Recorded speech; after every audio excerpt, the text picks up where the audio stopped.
So ಈ jet stream ಏನ್ ಮಾಡುತ್ತೆ ಗೊತ್ತಾ, ಈ ಜೆಟ್ ಸ್ಟ್ರೀಮು ಪೋಲಾರ್ ರೀಜನ್ ಇಂದ ಕೋಲ್ಡ್ ವಿಂಡ್ ನ, ಟ್ರಾಪಿಕಲ್ ಅಥವಾ ಟೆಂಪರೇಟ್ ರೀಜನ್ ಇರೋ ವಾರ್ಮ್ ವಿಂಡ್ ನ ಎರಡನ್ನೂ ಡಿವೈಡ್ ಮಾಡಿ ಇಟ್ಕೊಂಡಿರುತ್ತದು. ಒಂಥರ ಗೋಡೆ ತರ.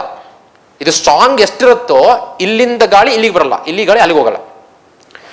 ಯಾವಾಗ ಅದು ವೀಕ್ ಆಗುತ್ತಲ್ಲ ಅವಾಗ ಏನ್ ಮಾಡುತ್ತೆ, the cold wind from the polar region and the warm wind from temperate or tropical region will try to pass through. ಎರಡು ಈ ಜೆಟ್ ಸ್ಟ್ರೀಮ್ ಅನ್ನೋ ಗೋಡೆನ ಹೊಡೆಯಕ್ಕೆ ಟ್ರೈ ಮಾಡ್ತವೆ. ಆವಾಗ ಏನಾಗುತ್ತೆ, jet stream will meander like this. ಇದಕ್ಕೆ ನಾವು ರಾಸ್ಬಿ ವೇವ್ ಅಂತ ಕರಿತೀವಿ.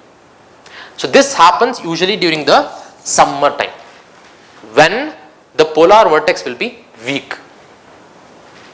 ಬಿಕಾಸ್ ಅವಾಗ ಏನಾಗುತ್ತೆ, ಇಲ್ಲಿ ಪೋಲಾರ್ ವರ್ಟೆಕ್ಸ್ ಸಮ್ಮರ್ ಯಾಕೆ ವೀಕ್ ಆಗುತ್ತೆ, because you will have polar day, ಸೂರ್ಯನ ಕಿರಣಗಳು ಬೀಳ್ತಿರುತ್ತೆ, ಹಾಗೆ ವೀಕ್ ಆಗಿರುತ್ತೆ.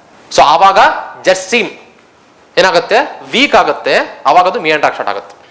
ಈ ತರ ಲೈಕ್ ಹೌ ಅ ರಿವರ್ ಮಿಯಾಂಡರ್ಸ್, ಅದೇ ತರ ನಿಮಗೆ ಆ ವಿಂಡ್ ಏನು ಜೆಟ್ ಸ್ಟ್ರೀಮ್ ಮೂವ್ ಏನಾಗ್ತಿರುತ್ತಲ್ಲ ಅದು ಸಡನ್ ಆಗಿ ಸ್ಟ್ರೇಟ್ ಆಗಿ ಮೂವ್ ಆಗಲ್ಲ, ಈ ತರ ಮೂವ್ ಆಗುತ್ತೆ. ದಟ್ ಮೀನ್ಸ್ ಸ್ವಲ್ಪ ಸ್ಪೀಡ್ ಕಡಿಮೆ ಆಗುತ್ತೆ ಅಂತ ಅರ್ಥ. ರಿವರ್ದು ಅಷ್ಟೇ ಅಲ್ವಾ, ಸ್ಪೀಡ್ ಜಾಸ್ತಿ ಆದಾಗ ಸ್ಟ್ರೇಟ್ ಆಗಿ ಮೂವ್ ಆಗುತ್ತೆ, ಸ್ಪೀಡ್ ಕಡಿಮೆ ಆದಾಗ ಸ್ಲೋ ಆಗಿ ಈ ತರ ಮೂವ್ ಆಗುತ್ತೆ. So like that the jet stream.